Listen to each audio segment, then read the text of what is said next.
What's up, guys? Welcome to Pick Up Sports Talk Fantasy Football Edition, Episode 3. I'm Brandon Schiffman. And I'm Spencer Stein. Today we're going to talk about a lot of the booms and busts from last week, some key injuries now that affects the waiver wire, and even some quick predictions for Week 2. So let's jump right in.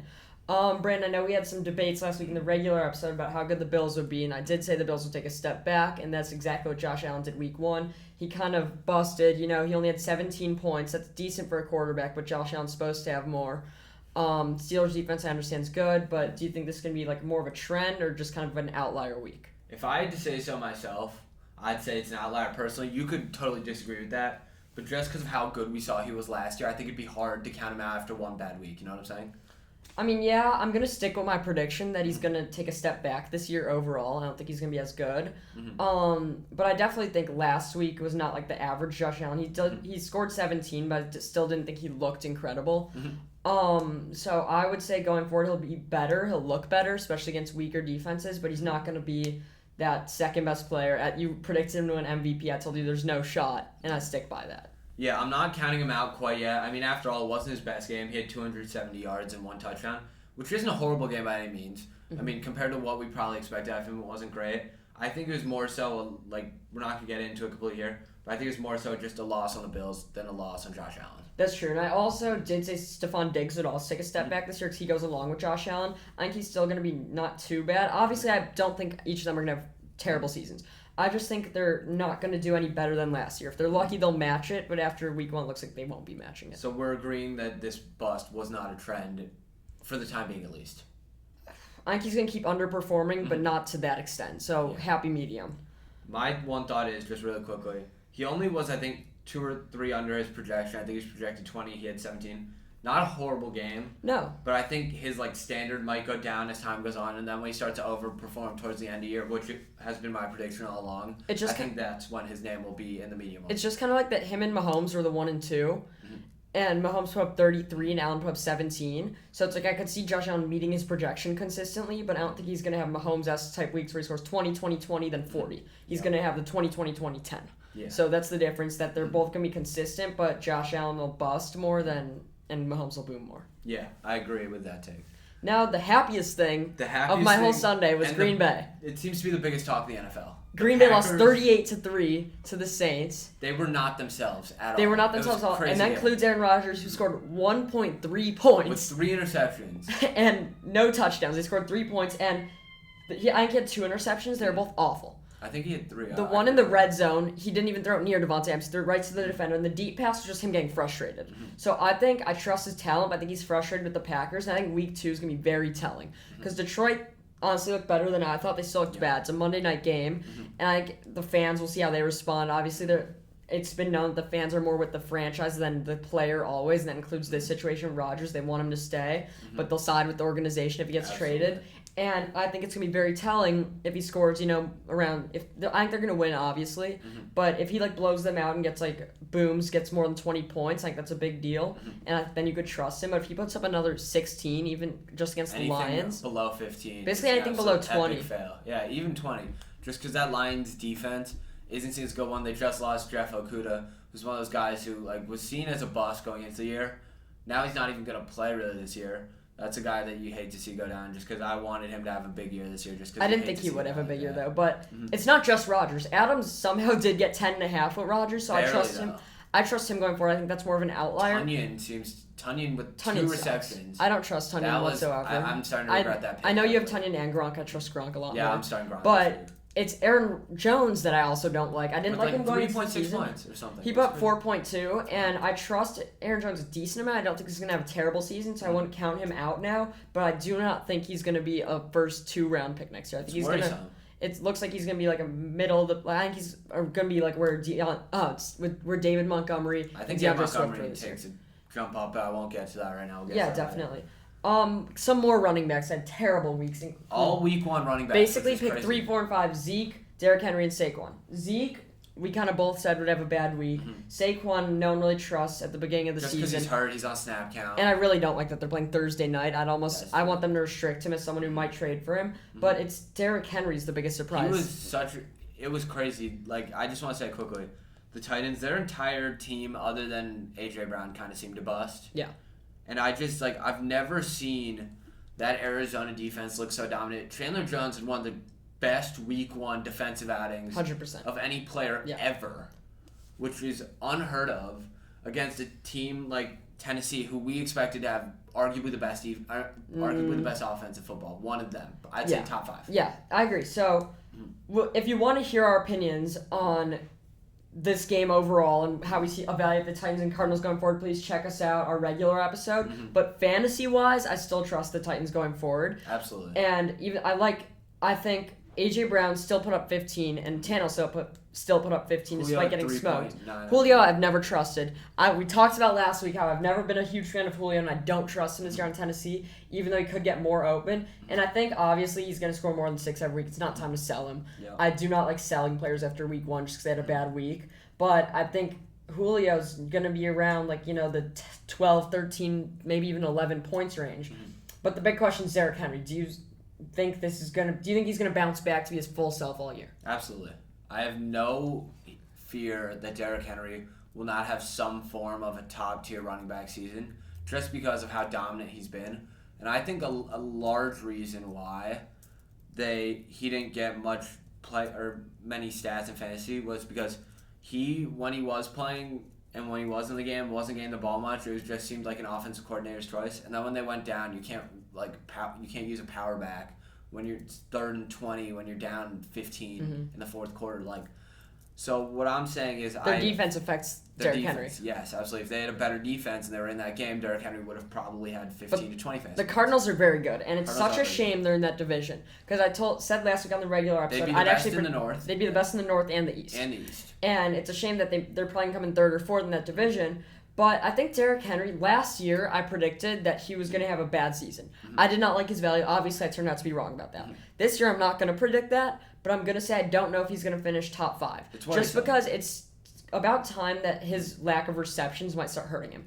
He's still a must-start. He's still number 1 running back. He still should be projected 18 every week, and he still will break out. I know that he's going to have 2 games where he scores 40 this year. That always seems to happen with Derrick Henry. But I think he's going to bust more weeks than people think, and last week was just an example of that. 10.7, though, is a Derrick Henry bust, because first quarter he's always going to get those touches, even if they allow a touchdown right away. So a bust for Derrick Henry is still about 11 points, which is solid, just not Derrick Henry-type numbers, and I think we're going to see that more often than expected. I think that's just kind of a bias fantasy owners have, though. Your RB1, if they put up anything below 14, that's seen as a failure of a week. Yeah, which is kind of weird given that a lot of teams' RB1s are projected 16. Yeah. But I love to say all the time, I want people to take note of this, that projections don't really matter. Correct. It's all about what you think. Projections take basically the average of boom and bust percentage, and I think it's not like, he's projected 13, he should score 13. He has a chance at 20. It's very rarely that, actually. Yeah, it's very rarely that. And I feel like a number a lot of players don't hit often is that 10 to 15 range. I don't know why. I feel like they either don't get a lot of targets or touchdowns if you're a running back, or they go off.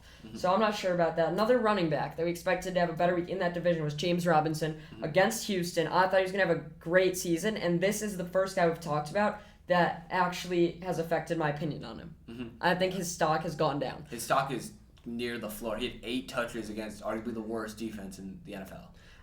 Yeah, and his quarterback was not throwing the ball particularly well. We'll get to that later. Yeah, Trevor Lawrence looked terrible. I think that affects him. The fact that they couldn't score against Houston is disappointing. They gave it to Carlos Hyde a lot. But what I have heard is they're trying to utilize him as more of a receiving option. And I think they're kind of trying to adjust him to Percy Harvin's role. Back when he was on the Jaguars, they put him in the slot a lot. He was a running back and he ran routes. And if you look and watch that game, James Robinson was adjusting to that role. And a lot of fantasy owners say they like that, and he's going to be a passing back. Still, it's worrisome. I think he's a solid RB2. I can't get behind it. But before, I was saying if you could get him in the 3rd round, take him 100%. And now, obviously, his stock has fallen for me. I still think he's a solid RB2. RB2 I don't trust him anymore. I'd say he's right in between the two. Because you guys... RB2 is a top 24 running back in the league. I think he's a top 24 running back in that league.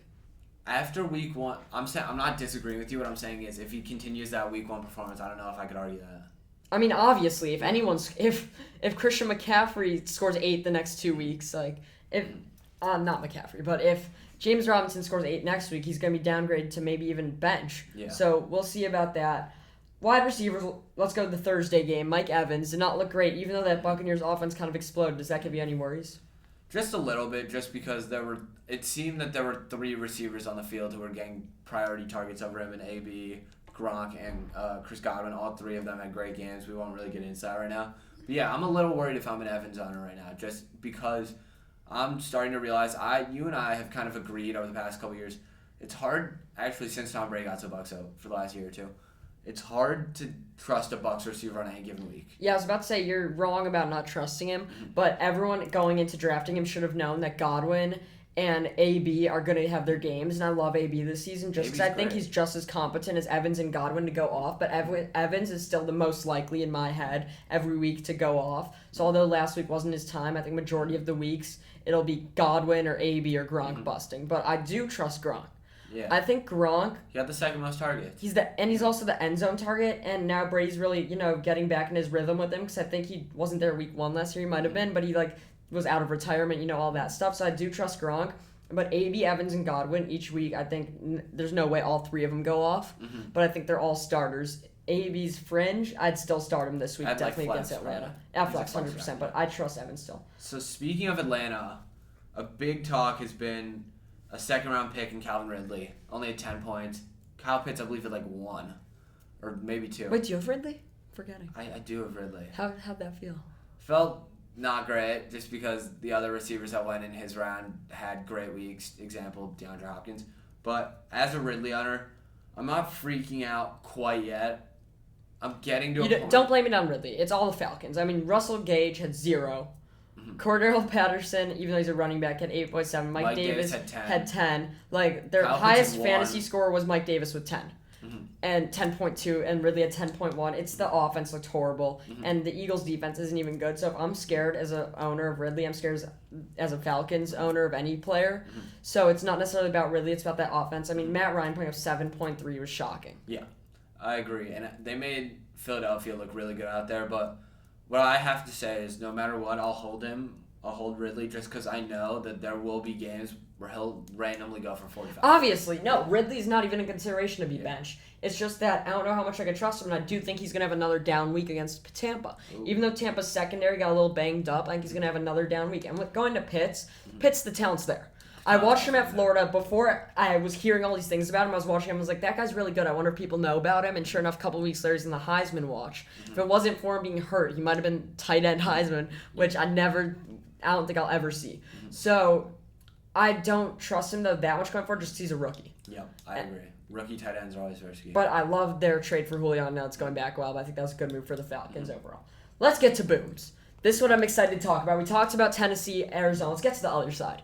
Kyler, huge week. D-Hop, huge week. I want to talk about where I rank D-Hop, but talk to me about their whole offense first, and if you trust going forward, or if it was just a Titans thing. They looked very, very good out there. Christian Kirk had a great game. He's another guy we can mention.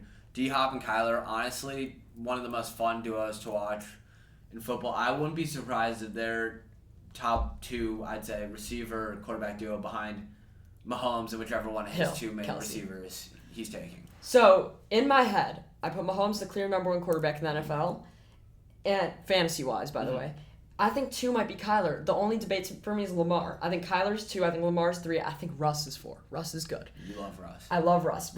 And I think DeAndre Hopkins, outside of fantasy, is the best receiver in the NFL. Hot take.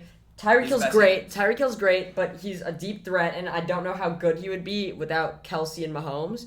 I obviously would trust him, and Devontae Adams has never just last week lost me trusting him, and I thought it was Hopkins before the season, but I just want to reiterate that I trust them going forward, no matter what defense. They're playing Minnesota this week. They're gonna have huge weeks.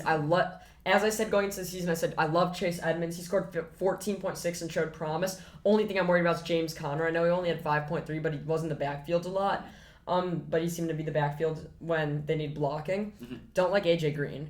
Christian Kirk had a huge week. I don't trust him going forward. But he's a good waiver ad. Nice guy. The guy who is a good waiver ad is Rondale Moore. The rookie receiver, I think, out of Purdue. He had a decent week with 10.8. That's really good for a first week rookie when you have AJ Green, James Conner, and DeAndre Hopkins, and Christian Kirk ahead of you. So I trust him. I'd get him on your bench.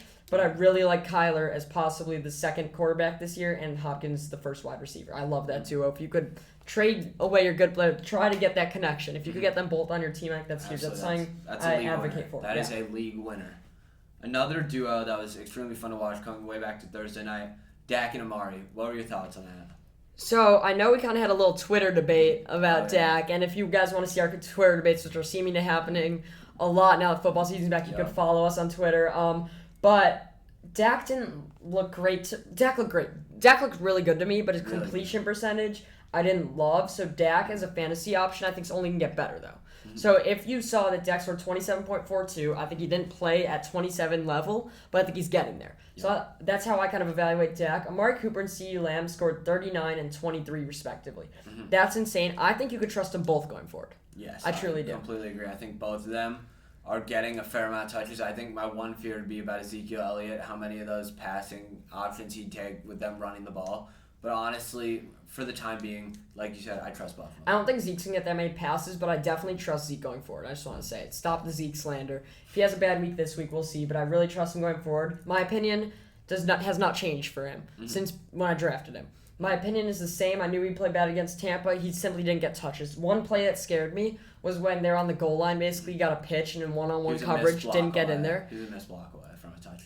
I mean, if he would have got around, it was one-on-one coverage. If he got around the guy, Zeke should be able to do. He would have gotten in the end zone. So that's what scared me, is I couldn't get past him. But going back to the passing game, I like CD and Amari. Right now, I still like Amari more. I said last week that I think CD is going to overtake him by the end of the season. Now I'm hesitant, but I think for now, Amari's a better option, but they're both starters. Absolutely, they're both studs. I liked what I saw about both of them, and as a Dak owner, that makes me very happy, and it makes me excited for the season. And I want to talk about a duo that relates to them real quick. I know we haven't talked too much about this in our personal time, but Adam Thielen and Justin Jefferson. Yeah. I was playing against Thielen this week, and as I was watching, I was telling my friend the whole time, Thielen's going to get in the end zone. There's that one drive where it was like 4th and 20. I was like, somehow Thielen's going to get in the end zone. Sure enough, there was a penalty, a first down, and Thielen got a touchdown. I was so angry.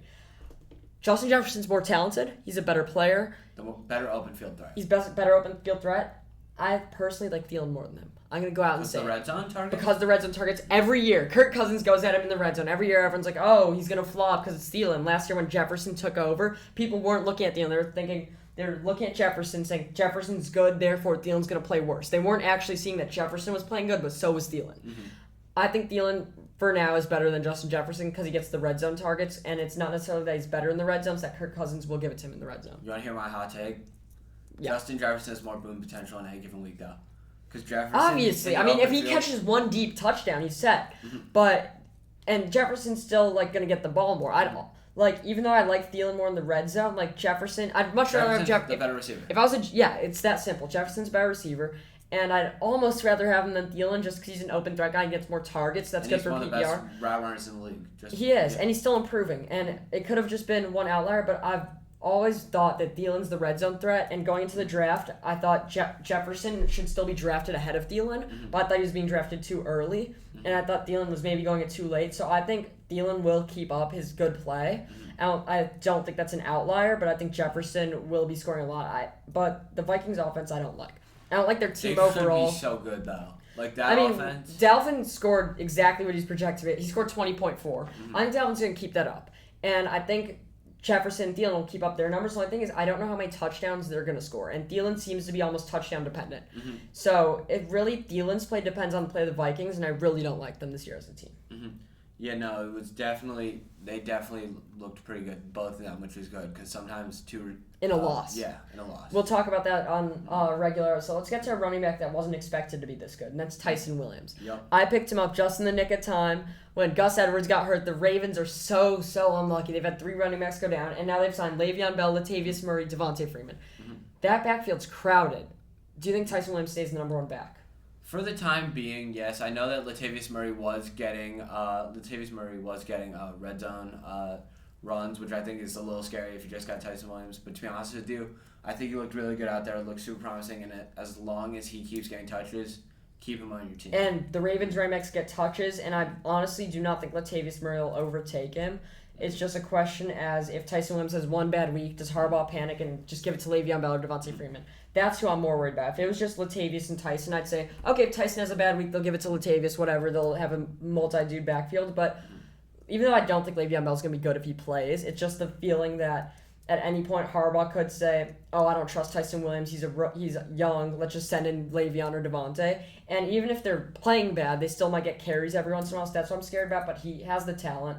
The guy who I don't trust on Baltimore going forward, he's a good bench option, is Hollywood Brown. Yeah. If he's your bench guy and you have to start him 2 bye weeks, whatever, you can hope he booms. But every week 1, I think the past 3 years, he's done it's been his most high. Sammy Watkins, those guys. I mean, before the last 2 years, week 1's been his highest scoring week, and this week he scored 19.4. I do not know if he'll eclipse that this whole season.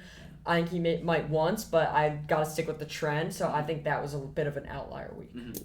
Yeah, another guy that... another Williams. Yeah, another Williams, Mike Williams for the Chargers. He had a ton of targets. Yeah. He saw a ton of targets. I think he had, what do you have, 20... He had 22.2 points, and Keenan Allen also had 19. And it's at the point where Mike Williams projected 13.1. Obviously, they're playing Dallas. And honestly, I love him as a bench option going forward. He maybe even up to a flex, but I think 13.1 is a little generous. He's really boom or bust guy. It's good that Herbert is create a connection with them, and if you have Keenan Allen, he's great to have. But I still like Keenan Allen a lot as a wide receiver 1. This almost literally gave me the vibes. This almost gave me more confidence in Keenan Allen. Mm-hmm. The fact that Herbert looked good throwing it, even though he only had 13. The fact that 2 of his receivers had 19 and 22 respectively. Mm-hmm. So I almost think that if Keenan Allen could take some Mike Williams targets, he'll be huge. And it also cheered my fact that Keenan Allen also had 19 as the number 2 receiver that game. Mm-hmm. So I don't think Mike Williams will keep it up, but might be the most valuable bench wide receiver in the league, assuming you're starting guys like Deebo Samuel, a lot of those lower level guys that seem to be flex options now. I think Mike Williams might be the best bench receiver in the league, which is kind of a weird title. Definitely up there. Because you could say in an 8-person league, any guy, any Joe could be a bench receiver. So, but I love him as a bench option. We talked about how the Buccaneers boomed with AB and Gronk before a little. So let's move on to the Lions. That was an insane game. That was a crazy game. You have DeAndre Swift. You don't have Jamal Williams. So how do you feel about their 2 touches? Like how much they're getting touches? So what I wanted to say is going into the game, DeAndre Swift was he's questionable for basically the entirety of the week. And he seems like he's going to be a Julio Jones type player with that red Q next to him all year. Potentially, yeah. That's my fear. But he actually played this game, I don't know if you saw this, as the running back 2, which is crazy to me because he's still at 24. Detroit's running backs combined for 49.6. What I'm trying to say is I don't fear Jamal Williams becoming a problem. What I do fear is injuries, more so than anything. I agree with that, but I think Jamal Williams is going to continue to get that much carries, and I think Swift is the consensus number 1 back, and they're definitely not going to combine for 49 again. And I will say Swift got a lot of points on like a late lateral, I think it was.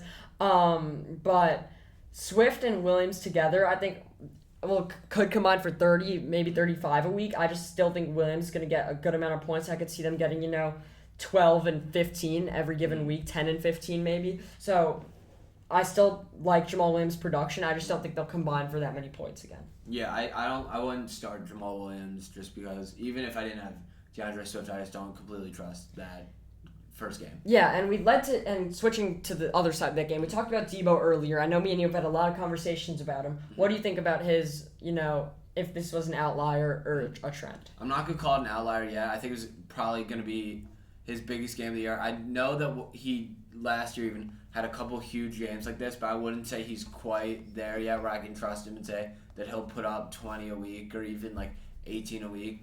But yeah, I'm a little nervous if I'm targeting Deebo right now in a trade just because Ayuk could be coming back. We don't really know what that's going to look like. Their quarterback situation is still a little questionable and it's up in the air. So yeah. That was really weird what they were doing with Jimmy G and Lance, but honestly I trust Shanahan. Here's my feeling about Deebo. As I was watching the game, I was saying, I want to trade Deebo this week. I want to sell him high. And the more and more I've thought about it, the more and more I've thought that Ayuk is coming back. He's a little injury prone, though. And I think the way this is going to go down is they're going to slowly ease Ayuk back, but Deebo's the number 1 receiver. And I think there's a chance that Deebo stays the number 1 receiver going forward. So I obviously don't think he's going to score 32 next week. And I think a lot of that had to do with that they're playing Detroit. But I still definitely trust him. I think he's a great flex option. If he's your flex, you're looking good. And although I'm not so sure if he'll get this every week, and I would be a little worried about injuries, I think he's going to have a very productive next 2 or 3 weeks. And I think the fact that Deebo's playing this week is very good if you want to trade him. And you should wait 1 more week just because if Deebo now next week has another great week because he's probably going to get more touches than Ayuk because Ayuk's still easing into it. He's wide receiver 2. You could go and say that Deebo just had 2 good weeks in a row, and he had them the second one while Ayuk was there. And with the two quarterbacks, they're good with both. And Kittle's still producing. And Debo just seems to be, even if he's not the number one guy with Ayuk, he seems to be a consistent option. Like a very, very, very much lesser version of Jefferson and Thielen. If he's the Jefferson, I guess I don't want to compare it to their touchdown ratios. But I'd consider Samuel and Ayuk like hand in hand, even if they're healthy, which is why I like the value I got for Samuel late, but I trust him. Yeah, so sticking with the 49ers, huge injury coming out of their running back core in Raheem Mostert. I just want to say right now, who do you think is your waiver wire pickup that injury has caused? So it's 100% Elijah Mitchell. He's the number one waiver wire pickup. And I honestly am surprised a lot of people weren't looking at him earlier because the 49ers have always done running back by committee. And Sermon was put as a healthy scratch, which was kind of weird. And it showed that Mitchell was the number 2 back. And Raheem Mostert's very injury prone. So this makes me think that Mitchell's the number 1 pickup, but I don't know how consistent he'll be because they always do running back by committee, but they also have Sermon. They also have Jermichael Hasty. And Trent Sherfield, I think got a touchdown. I kept thinking he was Debo, even though he's a wide receiver. But he's been getting targets, not that relates to the injury. But I think this just shows that the Niners have a lot of good options going forward, but I don't know that anyone's ever going to be that consistent, even if Raheem stayed there. I don't know how consistent he'd be. Yeah, it's hard to predict. I think that I don't know, it's tough. The 49ers are a really tough team to predict. I think you're going to get out of Kittle. Debo had such a big week, that's hard to say you're going to get out of him because for all we know, he could put up 4 next week and we could all forget about this crazy week 1 fiasco. So, yeah, I don't know. 49ers are a tricky team to Here's predict. how I see it going forward. Kittle is the number 3 tight end in football. Debo is a solid flex option. Ayuk, I'm not confident in yet. I don't actually bench him this week, but I think he'll be good later on in the season, but that won't affect Debo too much. And I think Elijah Mitchell's a good guy to get for your bench because maybe he'll become the new Raheem, but he's not going to be any better than Raheem would. Correct. Different injuries, same area, different conference. In the AFC, Jerry Jeudy went down with an injury, looked bad, looks like he's going to be out 4 to 6 weeks. How's this affect your opinion on the Broncos offense as a whole? Broncos offense already is a little bit questionable. I think that some guys can get more targets potentially. I'm looking at Cortland Sutton, maybe Tim Patrick, those guys. But it more so is just tough for Jerry Jeudy owners just because he was looking like he was going to be one of the best flexes in fantasy, maybe even like a low-tier wide receiver too. So, yeah, it's disappointing for sure. Yeah, so Jerry Jeudy, first off, is not a lost cause because if he comes back in 6, 7, 8 weeks, he's going to be good. I don't love Cortland Sutton, even with this, even though he's going to get more targets. He's still coming off an ACL injury, and he still only scored 2.4 last week. I know Jerry Jeudy was in for most of that game. And honestly, I'd start Cortland Sutton as a flex option this week, but I still don't trust him. So I love the waiver wire out of KJ Hamler. I loved how KJ Hamler looked. I watched him at Penn State, and I thought he was good. And I think he could really start to get a lot of targets. Tim Patrick also looked great, but you can't trust him, I think, on the waiver wire. But the guy who I think is going to have the biggest jump is Noah Fant. I like Noah Fant last year. He looked good in this game, and I think he's going to be a good option. Even though he's a tight end and he's not going to really take Judy's targets, he's probably going to be the number 1 touchdown getter there, except for maybe Javonte Williams, who I do like more than Melvin Gordon. Maybe not this week, but going forward, I like Javonte Williams more. Absolutely. Another big injury coming out of Washington, Ryan Fitzpatrick. Does this affect the receiving core and tight end and running back core now? Yeah, I was about to say, I was thinking you were going to say, should I pick up Taylor Heineke? And as good as he looked in the playoffs last year, no. So, I think Calling it a fluke? Yes. I mean, no, I'm not calling it a fluke, but he's not helpful in fantasy. Terry McLaurin, I think, is actually going to be helped by this. He did not seem to have any chemistry with Fitzpatrick. And I think, though, that I would almost be sad if I'm a McLaurin fan because it looks like later in the season when Fitzpatrick comes back, because I think he will. But I honestly think there's a chance Heineke goes off and Fitzpatrick doesn't come back in, sort of Brady Bledsoe situation. Not saying Taylor Heineke's the next Brady.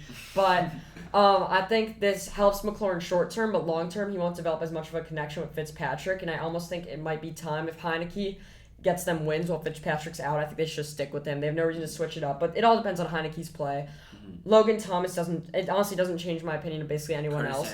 Because Curtis Samuel's out too. But I think Heineke is not. I think Fitzpatrick's a better quarterback than Heineke. But he just didn't look good under their system. So I really don't think it affects anyone except for, as I discussed with McLaurin. Yeah.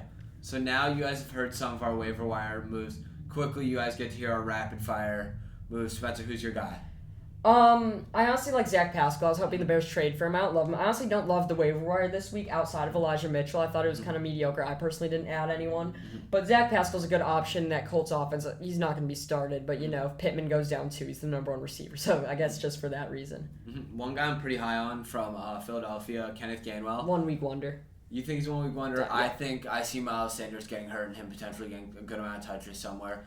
Boston Scott didn't really seem to get on the field. So Kenneth Gainwell could be good if Miles Sanders, who is injury prone. If you have Miles Sanders, get Kenneth Gainwell. Outside of that, like maybe if you have an open slot on your bench, I guess. Mac Jones also. We haven't talked about quarterbacks. Quarterbacks aren't usually added on the waiver wire unless you have an injury. I know last year I got Herbert, who was probably the move that won me the league. This day Dak got hurt. Mac Jones probably the best quarterback on waivers, even though I don't necessarily fully trust him. He has potential, and it's always good to have rookies because you never know. I like Justin Fields off waivers more than him and Trey Lance just because they run, and if once they get put in full-time, they're going to be big. I think Justin Fields is a great option more than Mac Jones, but if you you have Fitzpatrick for some reason, I guess Mac Jones temporarily could be good. Mac Jones is your guy if you have Fitzpatrick. Heard you here first. And now let's start with our week 2 predictions. This is going to be our last thing. We know we had a lot of analysis of the previous week, so we'll try to get more predictions going forward to help you guys figure out your rosters. And that's going to start with my Seahawks. I hate that the Seahawks and Panthers have kind of become my teams, as we were talking about before. So I think Russ is going to have a huge week again. I mean, I know he scored 27, which is big. I think he's going to trump that. The Titans' defense looks bad. And I think the Titans might lose again in Seattle. That's a game that's being tough for me to pick because I think the Titans are going to – I would say they're going to bounce back in a big way, but I just love the Seahawks. And I also think Chris Carson's going to have a big week. He scored 12.7, but looked good, in my opinion. And he was only projected 12.8 because the Colts' defense good. So I think this week Chris Carson has a big week, Russell Wilson has a big week, and also see a lesser week from Lockett and a bigger week for DK because they don't have I think DK is going to be obviously the number 1 option. Tennessee does not have good corners. I completely agree with that take, which with you and I seems to be a little bit rare. Just a team I think is going to have a huge bust of a week. Texans, I think that they're playing a much better defense in Cleveland than they did in week 1 against Jacksonville. Yeah. Expect them, especially guys like Brandon Cooks, not to be as big of a deep threat. I was about to say the whole Texans I think was a fluke. I think the Jacksonville's defense sucks. I think Jacksonville sucks as a team. They might be worse than Houston. And I also think Houston played surprisingly well. I do like the production of Mark Ingram. I think Phillip Lindsay scored a touchdown. David Johnson. Obviously, none of them are startable, but they're decent to hold on your bench because if one of them emerges, they're a good option. I'd like Mark Ingram as that option. But I think Brandon Cook's the one guy that might not go down. I think the 18 points is kind of skewed because he had one kind of lucky big catch. But I do think he'll be consistently getting like around that 15 range, and I think he'll put up another like 13, 14 this week against Cleveland, even though they're not going to score much and probably have an overall bust. Yeah. Another boom, or actually this one might be a hot take, I don't know. Aaron Rodgers, I think that his expectations somehow... I mean, they're playing Detroit. Yeah, playing Detroit, he'll have a big week. Somehow the reigning MVP expectations are seemingly at the floor. Anything, I think I'd put a lot of money on it. That if he isn't trying to sabotage the Packers franchise... He's not. He goes for 25 or up. There's no way he's trying to sabotage the franchise because if he was, he wouldn't have agreed to go back. He would have still been holding out. And I think if he has a bad week, maybe he quits. Who knows? I'm very 50-50 in my head. I think he's either going to have a disappointing 19 where they win, but Rodgers not into the game, not excited after touchdowns, or he's going to prove everyone wrong and score 30. I know you're kind of leaning towards the boom. I'm leaning towards a consistent, maybe 20 points, which is what he's projected, but it's going to be a disappointing, bad-looking 20 just against a Detroit defense. A boom, Keenan Allen. I think he's going to steal a lot of Mike Williams' targets this week and have a big week. Do you agree? Yeah, I think so, too. I think that Mike Williams got an unrealistic amount of targets. I don't think that should be the standard for him. And Dallas is also... Yeah, Dallas is not good. Keenan Allen's going to go for... He's projected 16. He's going to go for north of 23. Speaking of... Just bringing the Bears into the equation. They are playing... We're always speaking of the Bears. We're always speaking of the Bears. It's Pick a Sports Talk. Come on. Speaking of the Bears, they're playing Cincinnati this week. You know what that defense. Means? We hate Cincinnati. I think 3 running back in fantasy week 1 will not repeat those numbers. I'm talking about Joe Mixon. I do not see him having any similar type of numbers. I think he'll actually have a regression week.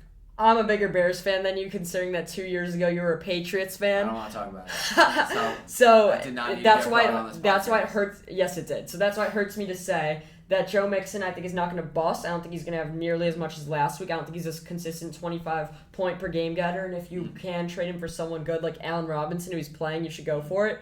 But I do think he'll score in that 15 to 20 range. I think he'll get a touchdown, but not too many yards, just because the Bengals will be playing for down because the Bears are going to win the game. Absolutely. We'll talk about that more in a regular episode. We've talked about Thielen and Ridley, so please, guys, like and subscribe on our YouTube and check out our Twitters. Yeah. It means a lot to us. Absolutely. You can follow us on our Twitters for during or live action in the NFL. We're tweeting actively. Yeah, we've been constantly. tweeting nonstop. And we're bantering. You get to see our banter. You can also see our retweets, so please hit that like and subscribe button on YouTube, and thanks for checking us out. If you're still listening in the podcast store, check us out on all our other platforms. Yeah, thanks so much.